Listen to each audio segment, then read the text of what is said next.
Greetings and salutations. This is my review on Flames of War version 4 D-Day American Handbook, Forces in Normandy 1944.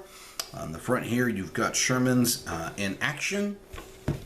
On the back it talks about the battle for Normandy, talks a little bit about what you are finding on the inside. Well, let's take a look and see what we have on the inside here. Nice color pages here. This is again just to give anybody, if you know nothing about the Normandy invasion, this is going to give you an idea where it took place, what did that look like, and then of course you've got wartime photos, and then the actual document I sent. You've got your table of contents. Again, the quality is there. It's up to you, Battlefront's usual standards with these 4th edition books, I have to say. They talk about the D-Day Americans, where they've come from, how far they've come, and then you got the American Special Rules here. And then, of course, you got Operation Overlord. And again, it shows you the beaches, what units were involved on what beaches.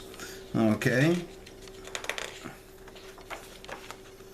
And then it talks about what was going on in terms of the invasion at Utah, the seaborne landings, Omaha Gold, Juno Sword. So they're giving a little bit of everything. It's not just the American perspective, even though this is an American handbook, an American intelligence handbook.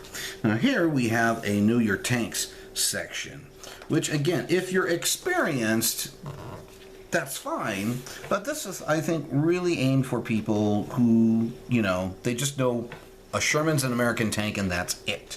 I think there's more to it than that. This little beauty is a 155mm gun, great for indirect fire support, but you know what? It's got a 24-inch range on the table, and it's got an AT of 15. It's going to hurt. Wherever it's going to land, it's going to hurt, and it's going to leave a mark. Hopefully not on your table.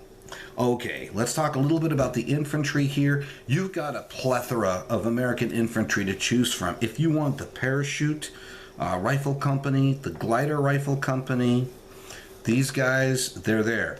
Ranger Company, the Assault Company, and Veteran Assault Company. Again, these are the guys who invaded the beaches. Okay, then you have your Rifle and Veteran Rifle Company. You also have your Armored Rifle Company and Veteran Armored Rifle Company, and you can see the classifications between the Fresh and the Veteran. Now, I want to point out that they also give you the shoulder patches of individual units, so you have an idea what that particular unit was up to. Then it gives you the overall D-Day American forces, and if you looked at the German section, whether you saw my video or you had the German book, it's certainly less selection. Here you got quite a few more, but I do want to point out that they are making the distinction between fresh armor and veteran armored.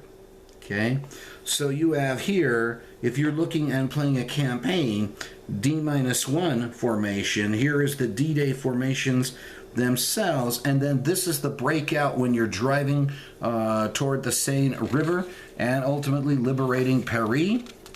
Okay, so it talks a little bit about the 82nd and the 101st Airborne Divisions, and this is where the American drop zone, so it shows you where they intended to drop them and where they actually landed and what German units were in that location. So you can see that not everybody reached their places, but nevertheless, wherever they were, they were going to fight. Your Parachute Rifle Company, and it gives you the information card here, what it consists of, the point values, the options. What they do not give are the special rules. Now, if you have the unit cards, which I think are very useful, they have that information on the back, so you don't have to necessarily flip it back and forth through the books for that. 81mm mortar, 75mm artillery battery, because that was, you could drop those or bring those in by glider. Here's your 57mm AT gun platoon, a Jeep Recon Patrol. Okay, Desert Rats in Normandy. Think about that TV series. I know it didn't exist in real life, but still. So here you talk about the Glider Infantry Regiment. These guys were not paid as the same as paratroopers because the reasoning was that they did not take the same risks as paratroopers. They were not parachute qualified. They rode around in those gliders, they landed, and that was it. But these guys were not wimps by any stretch of the imagination.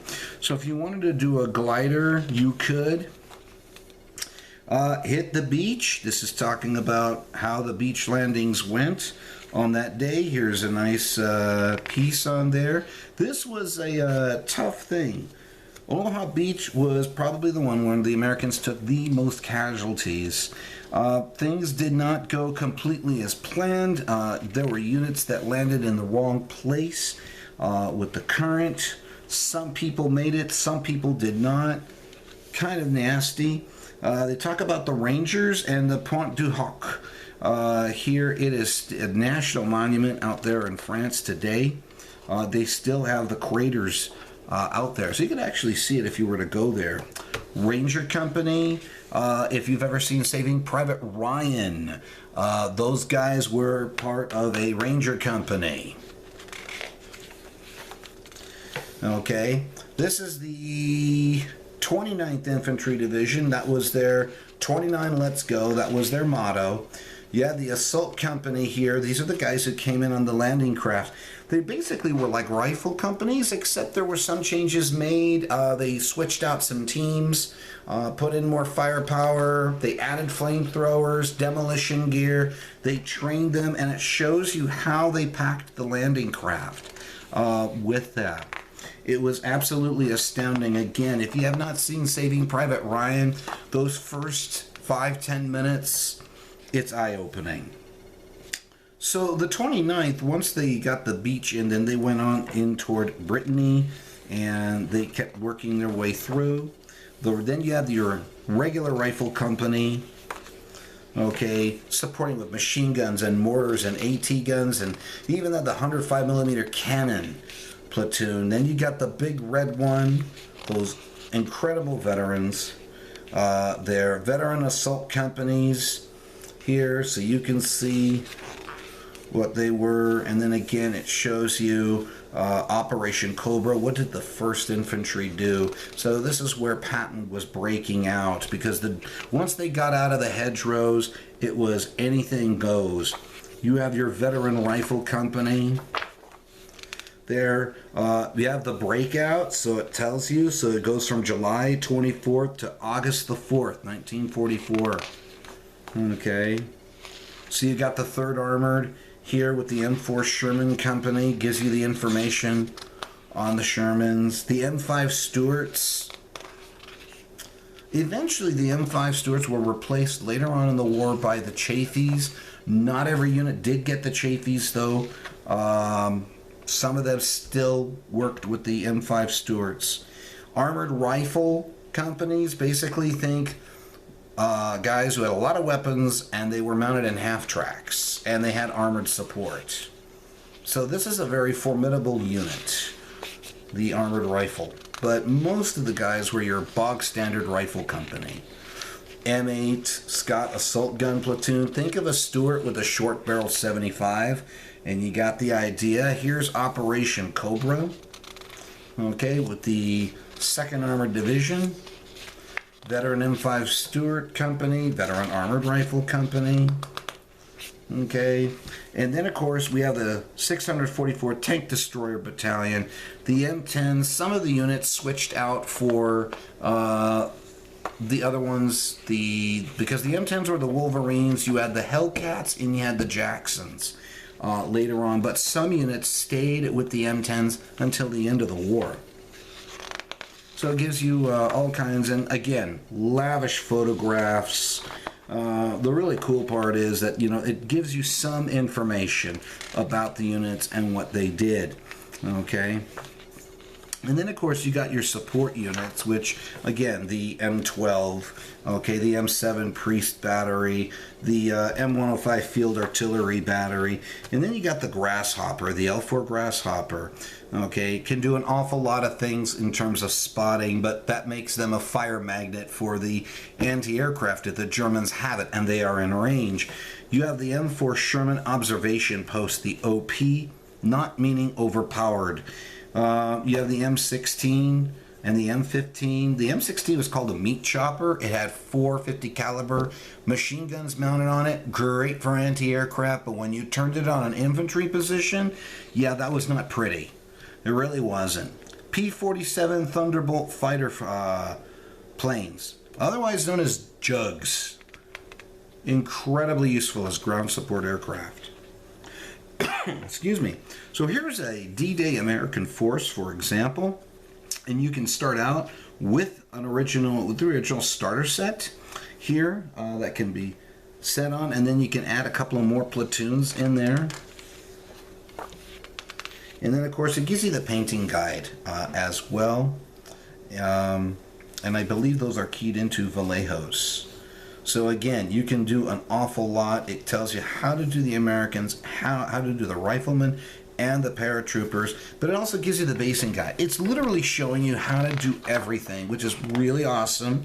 Talks about the French countryside. What does the countryside look like? What does the terrain look like? And then, of course, D-Day battles. We have a linked campaign, Shot in the Dark, to Help's on its way, and so forth. And then you end up getting some battles like these scenarios here. And again, you can link these. Together, which is really awesome. They talk about the beach assault terrain, which I have a video where I showed you the beach assault terrain I did on it. Okay, Help's on its way. And it also tells you how many landing craft you need and points and all that, so that's really nice. FUBAR, which means fouled up beyond all recognition. Okay. Amphibious assault gives you the rules for the amphibious assault, which is really nice. I may be running something like this for my students at some point in the school year. I'm not quite sure yet. And then, of course, obstacles, fortifications, and then, of course, fortification information. They give you the cards for that. And then, of course, this. You could copy these with Battlefront's permission, okay? Which that's fine. That works. I don't know. I like making the real things myself. And again, that's an option. Think about your budget. So here's the American Starter Force. If you need markers, tokens, if you want to do it based on individual, like generic, 101st, 82nd, you know, the decals, and then it tells you the different box platoons that you can get as well. And a number of them are all plastic, okay? Which the advantage about plastic is they are definitely lighter. They're still fairly strong, but they're definitely lighter, easier to carry. And then, of course, we conclude with Europe in December 1944, so just about the time of the Battle of the Bulge, which means, ladies and gentlemen, that this book, I'm thinking it covers Operation Market Garden, which was the big Allied airborne drop in September of 1944. Well, that's it. I think these books were worth the wait. And I'm hoping that this will benefit you, help you decide one way or another to take a look at this. And, well, you take care. God bless you. Have a good day. Oh, happy gaming, and click the subscribe. That's awesome. Take care now.